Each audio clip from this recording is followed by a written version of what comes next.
Sir main amendment तो income tax के TDS के चैप्टर में ही है। ये कल एक बच्चे ने टेलीग्राम पर मैसेज डाला था जिनके भी एग्जाम मई 2026 में है या जून 2026 में है या सितंबर 26 में है, दिसंबर 26 में है। तो मैं आपको बता दूं सिर्फ टीडीएस में अमेंडमेंट्स नहीं, टीडीएस एक चैप्टर है इनकम टैक्स का जिसमें अमेंडमेंट्स हैं, बट उसके अलावा ऑलमोस्ट काफ़ी सारे चैप्टर में मई 2026 या जून 2026 के लिए अमेंडमेंट्स एप्लीकेबल हैं। रीज़न क्योंकि जो अभी आपने पढ़ा था वो फाइनेंस एक्ट 2024 था, जो अब हमें पढ़ना पड़ेगा वो फाइनेंस एक्ट 2025 है। हाँ, ये बात अलग है कि इनकम टैक्स एक्ट 2025 हमें नहीं पढ़ना, बट फाइनेंस एक्ट तो बदल गया ना। तो उससे चैप्टर नंबर 1 जो हमारा टैक्स रेट वाला है उसके अंदर मेजर चेंजेस हैं। इवन डिफॉल्ट स्कीम के टैक्स रेट पूरे बदल गए हैं, रिबेट पूरी बदल गई है, और रिबेट जहां पहले स्पेशल इनकम पर मिलती थी वहां पर भी अमेंडमेंट आई है। कंपनी के टैक्स रेट के अंदर भी अमेंडमेंट आई है। उसके बाद चैप्टर नंबर 2 रेजिडेंशियल स्टेटस के चैप्टर के अंदर भी अमेंडमेंट है। उसके बाद सैलरी के चैप्टर के अंदर भी अमेंडमेंट है, हाउस प्रॉपर्टी के अंदर भी अमेंडमेंट है। हाँ, खुशी की बात यह है कि पीजीबीपी के अंदर मतलब ज़्यादा चेंजेस नहीं है, 1 या 2 चेंजेस हैं, अदरवाइज जो आपने पीजीबी पढ़ा ऑलमोस्ट वो सेम है।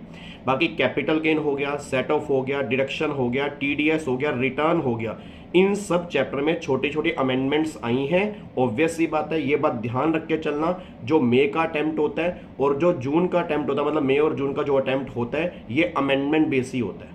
तो इसमें अमेंडमेंट बहुत इंपॉर्टेंट और बहुत जरूरी होती हैं, और हर बार ये मान के चलो कम से कम 20 नंबर की अमेंडमेंट बनती हैं, और इस बार तो अमेंडमेंट में से क्वेश्चन बनेगा ही बनेगा। रीजन क्योंकि जब डिफॉल्ट स्कीम के टैक्स रेट ही बदल गए हैं तो डिफॉल्ट स्कीम का जब भी क्वेश्चन बनेगा तो वो अमेंडमेंट बेस ही बनेगा। ठीक है जी।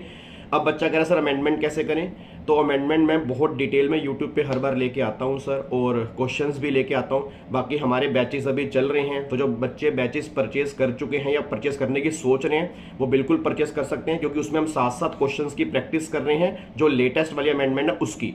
बट अगर आप परचेज नहीं कर सकते या परचेज करना नहीं चाहते तो भी कोई दिक्कत वाली बात नहीं है। मैं यूट्यूब पे छोटी छोटी शॉर्ट्स लेके बहुत जल्दी आने वाला हूं जहां पर मैं आपको बताऊंगा कि क्या क्या अमेंडमेंट्स हैं, बट उस अमेंडमेंट को बहुत डिटेल में विद क्वेश्चन भी मैं यूट्यूब पे बहुत जल्दी आपके लिए लेके आऊंगा।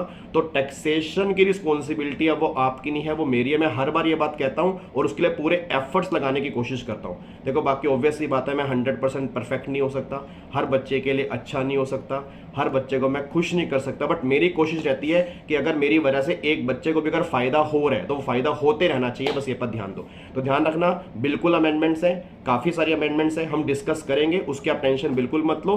बट ये मत सोचना कि अमेंडमेंट्स नहीं है, करनी है, क्योंकि अमेंडमेंट बेस्ड क्वेश्चन बनता है मई और जून के अंदर, बस ये पर ध्यान दो। और इवन जीएसटी के अंदर भी अमेंडमेंट्स हैं, किस किस चैप्टर में वो भी आपको नेक्स्ट शॉर्ट के अंदर बताऊंगा। जय Hind, thank you so much.